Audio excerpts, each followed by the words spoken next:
So in this next video, we're going to talk about the conditions for simple harmonic motion, or when simple harmonic motion happens.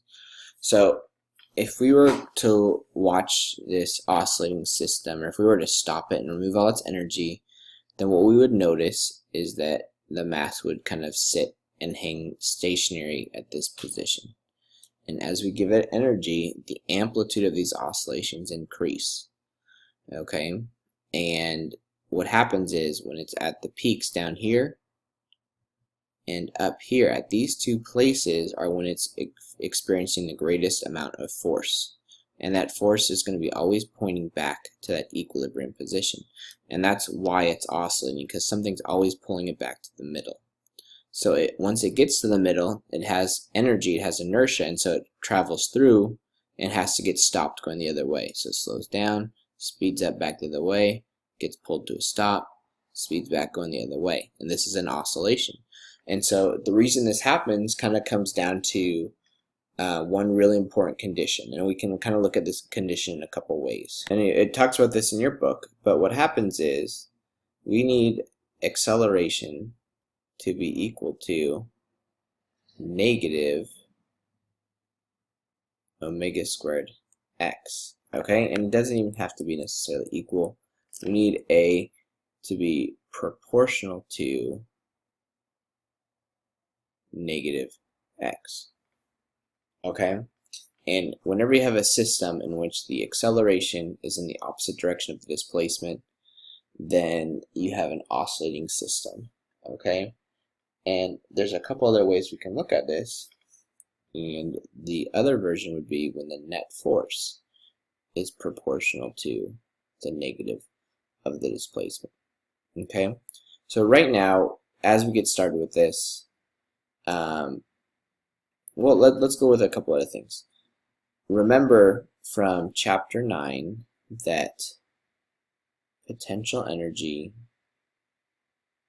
is equal to the negative integral of the force with respect to x. Okay, which means that another version of this, another condition for simple harmonic motion, is that the potential energy is proportional to x squared. Okay, and the way we get this is by taking the integral of the force equation. Okay, and so maybe like this could be like a 1/2 x squared, but we're just using proportions here. So anytime you see an equation written in one of these three forms, that's a sign that something is undergoing or is capable of undergoing simple harmonic motion. And really, any oscillating system is really technically always oscillating. You just maybe can't see it because the oscillations have very low energy. Okay, but these are kind of the three conditions for simple harmonic motion. Now I want to really focus in on one equation that we might recognize. First of all, this one right here, the way that we're going to be writing it, or looking at the version of it we'll be looking at, is this one right here.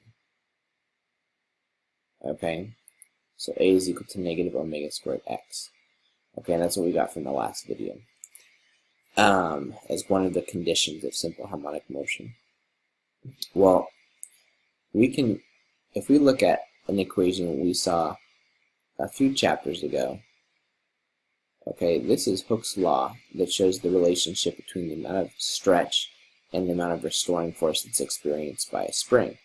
Okay, this is written in the form of this equation right here, which should be a clue to us that a spring and mass system would undergo simple harmonic motion.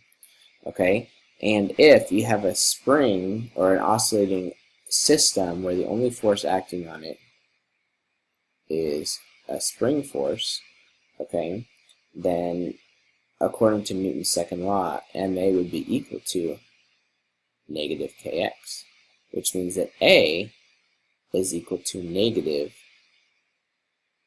k over m times x. And so what this tells us, for a spring system, acceleration is equal to negative k over m times x. Well, you might be thinking, well, why on earth does that matter? What's the whole point of this? Well, let's look at this. A is equal to also negative omega squared x, which means that omega squared should be equal to k over m. Okay, since they're occupying that same spot. which also means that omega is equal to the square root of k over m. Well, this is really handy because we also know that period is equal to 2 pi over omega. So if we substitute this for omega, we get 2 pi over the square root of k over m. And if we simplify this, we get that the period of a spring can be predicted by multiplying 2 pi times the square root of m over k. Alright? And this means that based on the fact that we can say that springs in mass systems are an example of simple harmonic motion, we can do really just some derivations and use this to predict the oscillations of the spring system. Okay, and we will be able to verify this in class, test that out. Okay. Okay, so here we have a system made up of a spring, a mass, and it's lifted 0.3 meters away from equilibrium. It's going to begin oscillating. We'll say the spring has a constant or K value of 20 newtons per meter. Okay, and so what I would like for you to do is, given this oscillating system, I actually want you to start by telling me what the period of this system is, the time for one oscillation. Okay, so we can find this multiplying 2 pi by the square root of the mass, in this case 1.5 kilograms, divided by K, which was 20 newtons per meter. Okay, and so this is going to give us 2 pi times 0.27, which is about a period of about 0.86 seconds. Okay, so here's a couple questions. Would the period of this pendulum increase or decrease if we change this mass to 2 kilograms? The period should increase.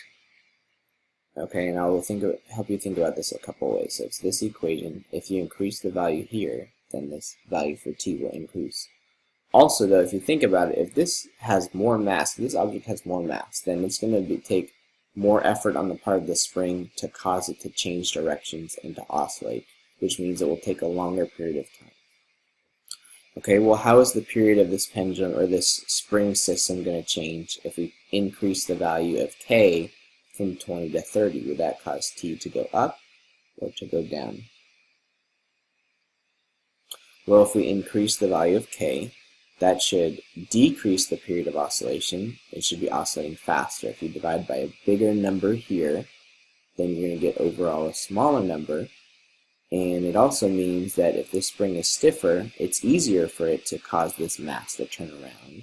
And so it's going to make it oscillate more quickly. Okay, so the next thing I want you to do, well, actually, here's another question. I apologize. If we were to change this amplitude from 0.3 meters to 0.5 meters, how would that change the period of oscillation? If you look at the equation, you're going to see that it has no effect whatsoever.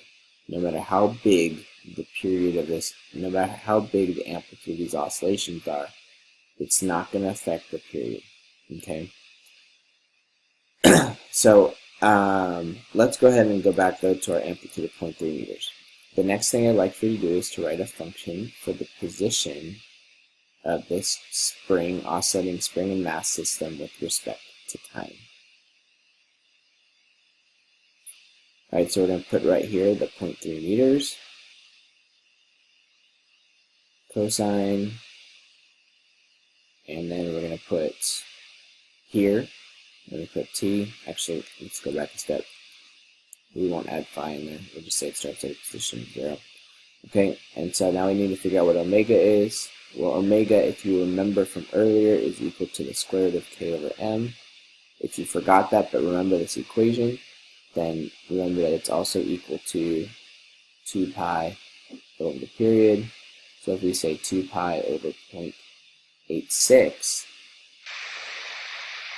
we're going to end up with about 7.3 radians per second, so it'll be about 7.3 t. Okay, from here, go ahead and make an acceleration or a velocity and an acceleration function for this oscillating system.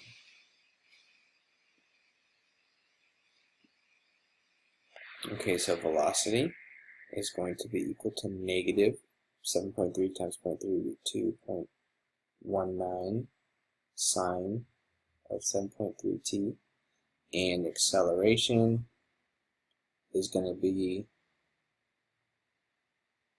negative 16.0 cosine of 7.3 t. Alright, last thing I have you do is tell me what the maximum velocity is and the maximum acceleration. Maximum velocity should be equal to 2.19 meters per second. Maximum acceleration should be 16.0 meters per second squared. Okay, and you get it right here from in front. Amplitude, maximum velocity, maximum acceleration.